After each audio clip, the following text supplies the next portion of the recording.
दोस्तों आज की इस वीडियो के अंदर मैं आपको बताऊंगा वेट रिलेटेड जो इशू आते हैं मीशो के अंदर उसका क्या सॉल्यूशन है और आप उसको रिजॉल्व कैसे करेंगे। तो यहाँ पर अभी मैंने अपना मीशो का जो है सेलर पैनल ओपन किया हुआ है और इसमें मैं अपना एक ऑर्डर आपको दिखाता हूँ जिसका कि वेट से रिलेटेड जो है उसमें मैंने इशू फेस किया है। तो सबसे पहले मैं आपको पेमेंट सेक्शन के अंदर दिखा देता हूँ कि वेट से रिलेटेड अगर आपका कोई भी प्रोडक्ट में इशू आता है और वो वेट यानी कि जब भी आप प्रोडक्ट लिस्ट करते हैं उसमें जो वेट आप देते हैं उस वेट देने पर जब आपका कोरियर की तरफ से पिकअप होता है, पिकअप होने पर वो कस्टमर रिटर्न आता है। कस्टमर रिटर्न जब आता है तो उस केस में क्या होता है, कोरियर की ओर से जो है वेट आगे कंपनी को सबमिट किया जाता है कि आपका जो ये पार्सल है या पैकेट है इसका जो ओवरवेट है, और ओवरवेट ज़्यादा अगर होता है तो आपके शिपिंग चार्जेस भी ज़्यादा लगते हैं। तो यहाँ पे मैं सबसे पहले पेमेंट आपको दिखा देता हूँ यहाँ पे कि मेरा वो कौन सा ऐसा ऑर्डर था जिसके कि शिपिंग चार्ज मेरे सबसे हाईस्ट में लगे हैं। तो यहाँ पे आप देखेंगे 5 सितंबर को जो पेमेंट आनी है यहाँ पे माइनस के अंदर है और इसी पेमेंट को मैं आपको दिखा देता हूँ। तो इसमें मेरा एक ऑर्डर है, आप ऑर्डर के अंदर देखेंगे कि 1085 रुपये इसमें से डिडक्ट किया गया है और इसकी डिटेल मैं आपको दिखा देता हूँ। तो आप देखेंगे कि यहाँ पर जो मेरा शिपिंग चार्ज यहाँ पे लग रहा है वो लग रहा है 1085 रुपये, यानी अप्रॉक्स ये जो सेट टॉप बॉक्स जो होता है फ्री में जो होता है कि मतलब जिसमें DTH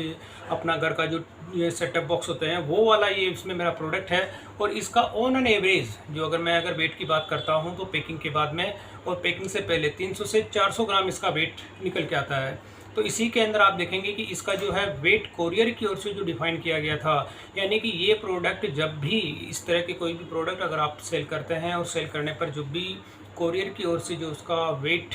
इंक्रीज़ हो जाता है, यानी इंक्रीज़ का मतलब कि कंपनी को डिफाइन किया जाता है कि आपके इस जो प्रोडक्ट है इसका ओवरवेट इतना है, तो आपके जब भी वो कस्टमर रिटर्न आएगा उस केस में वो शिपिंग चार्ज आपसे लिए जाएंगे जब तक कि वो आप इसका कंप्लेन इरेज नहीं करेंगे या इसका आप सोल्यूशन जब तक आप ले नहीं लेते हैं। तो यही एक प्रोडक्ट था, इसका जो वजन है मैंने आपको बता दिया, वेट 300 से 400 ग्राम का वेट है। और अब इसके शिपिंग चार्ज आप देखेंगे कि जब मैंने इसका सेटलमेंट की टिकट इरेज की तो टिकट इरेज करने पर जो मुझे सॉल्यूशन यानी कि जो मुझे उसमें मीशो की ओर से जो गाइडलाइन मिली है वो क्या है वो भी मैं आपको दिखा देता हूँ।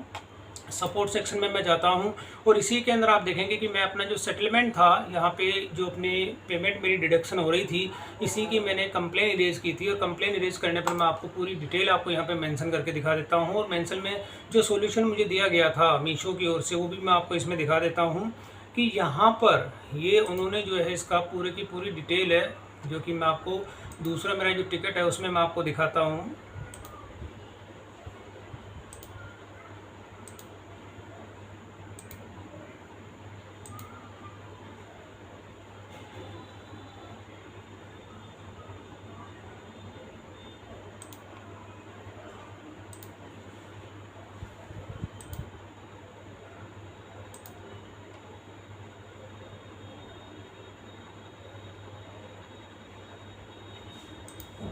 तो ये था I want to understand my settlement calculation. इसी के अंदर मैं आपको दिखा देता हूँ। जब मैं व्यू डिटेल पे क्लिक करता हूँ और यहाँ पर आप देखेंगे कि ये पूरा ऑर्डर आईडी था, इसको मैंने कंटिन्यू जो उनसे फॉलोअप लिया और लेने पर उन्होंने पूरा एग्जांपल के साथ में यहाँ पे दिखाया था कि अगर कोई भी प्रोडक्ट अगर आपका रिटर्न आता है तो अगर आपके शिपिंग चार्ज 120 है तो 120 ही आपके डबल शिपिंग चार्ज लगते हैं, इसमें 240। तो ये तो हो गया एक नॉर्मल जो अपना मेरा प्रोडक्ट होता है उसके शिपिंग चार्ज अगर इतने लगते हैं तो उसमें कोई इशू नहीं होता है। लेकिन अब जब आपके इसके हाई चार्जेस लग जाते हैं तो मैं आपको इसमें दिखा देता हूँ कि यहाँ पर ये पूरी की पूरी डिटेल उन्होंने मेंशन की थी कि जो मेरा इसमें जो वेट था यानी कोरियर की ओर से जो मीशो को जो दिया गया था कोरियर की डिटेल, तो इसमें आप प्रोडक्ट का वेट कितना देखेंगे यहाँ पे हो गया 32,000 ग्राम। 32,000 ग्राम का मतलब होता है 32 केजी, यानी कि कोई भी अगर आपका छोटा प्रोडक्ट होता है यानी 300 ग्राम का कोई पैकेट होता है तो उस केस में अगर आपका वो 30 किलो का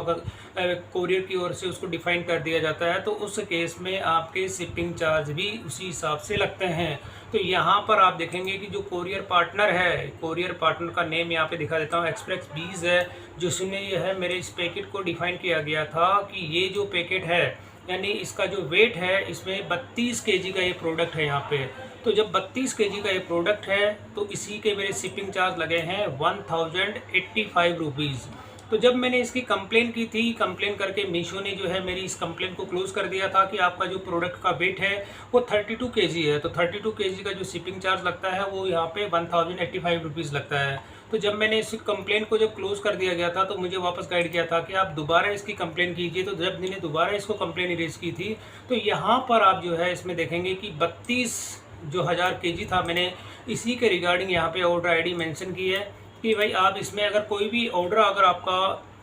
पिकअप होता है, पिकअप होने के बाद में जब कस्टमर रिटर्न आता है तो जब 32 केजी अगर उसमें वेट डिफाइन किया गया है तो जब आपको रिटर्न अगर रिसीव होती है तो रिटर्न भी आपको 32 केजी के वेट के हिसाब से ही रिटर्न आपको रिसीव होनी चाहिए। अगर रिटर्न आपको जो है नॉर्मल पैकेट अगर आपका रिसीव होता है उसमें 300 से 400 ग्राम का वेट होता है और यहाँ पे अगर आपके शिपिंग चार्ज जो है 32 केजी के हिसाब से डिडक्ट कर लिए जाते हैं तो उस केस में आप क्या करोगे। तो इसी का मैंने अभी यहाँ पे टिकट इरेज की है क्योंकि ये प्रोडक्ट अभी मेरा इन ट्रांजिट है, मुझे अभी तक ये रिसीव नहीं हुआ है। जैसे ही मुझे रिसीव होता है, रिसीव होने पर मैं इसकी जो कंप्लेंट नेक्स्ट मीशो के अंदर वापस करूँगा। लेकिन अभी जब तक आप क्या करें, इस तरह के जो प्रोडक्ट होते हैं जिसमें कि वेट का इशू आ जाता है तो मैंने अभी इस तरह की जो लिस्टिंग होती है यहाँ पे आप देखेंगे मैंने इसको लिस्टिंग को पोज किया हुआ है। पोज से मतलब होता है कि जब तक आप इस लिस्टिंग को पोज नहीं करेंगे तो उस केस में आपके पास ऑर्डर आते जाएंगे। ऑर्डर आने पर जब भी कस्टमर रिटर्न जो आएगी तो इसके शिपिंग चार्ज आपको 32 केजी के हिसाब से इसमें लगेंगे। जब तक आपका ये टिकट पूरी तरह से रिजोल्व नहीं होता है तो ऐसे प्रोडक्ट या ऐसे कैटलॉग अगर आपने अपने इसमें लिस्ट किए हुए हैं तो ऐसे कैटलॉग और प्रोडक्ट को आप या तो पोज कर दें या अपने अपनी लिस्ट में से उसको रिमूव कर दें। अगर आप रिमूव नहीं करते हैं तो जब कस्टमर रिटर्न यानी अभी मीशो के अंदर जो कोरियर रिटर्न जो आती है वो तो अभी फ्री है, लेकिन कस्टमर रिटर्न के केस में जो है काफ़ी हाई चार्जेस आपके इसमें से डिडक्ट किए जाते हैं। तो ऐसे प्रोडक्ट को आप पोज कर दें। तो मोस्टली ये मेरा पहला ही केस था जो कि मेरे इस तरह से वेट हैंडलिंग का जो इशू मैंने फेस किया, वो मैं आपके साथ में ये वीडियो इसीलिए बना रहा हूँ कि जो इस तरह की जो प्रॉब्लम है हर सेलर के साथ में देखने को मिलती है। तो ये मेरा पहला केस था। पहले केस के अंदर मैंने अपनी कंप्लेंट जो है उसमें मीशो में कर दी है और करने के साथ जब तक मेरा यह प्रॉब्लम रिजोल्व नहीं होगी मैं अपने प्रोडक्ट को लाइव नहीं करूँगा। तो जब तक कोई भी ऐसा कैटलॉग होता है जिसमें अगर आपको इस तरह का कोई इशू फेस करना पड़ता है तो आप अपने प्रोडक्ट को या तो पोज करें या उसको अपनी लिस्ट में से रिमूव कर दें। तो दोस्तों ये कुछ बेसिक गाइडलाइन थी, इस गाइडलाइन को फॉलो करके अपना वेट से रिलेटेड जो भी आपके इश्यूज होते हैं तो जब तक आपकी प्रॉब्लम आपका उसका कैटलॉग का रिजोल्यूशन कंपनी की ओर से प्रोवाइड नहीं होता है जब तक आप ऐसे प्रोडक्ट को लाइव ना रखें। तो दोस्तों वीडियो पसंद आए तो इसे लाइक और शेयर जरूर करें और मेरे चैनल को सब्सक्राइब करना ना भूलें।